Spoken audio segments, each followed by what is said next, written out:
next test with the supercharger, starting at 2,500 revs in first gear, so that we get a good start.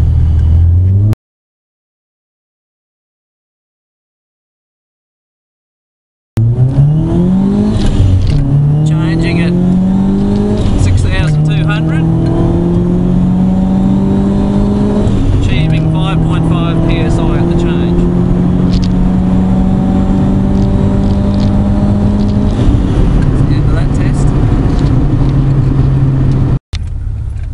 Here we go, it's the same test as before.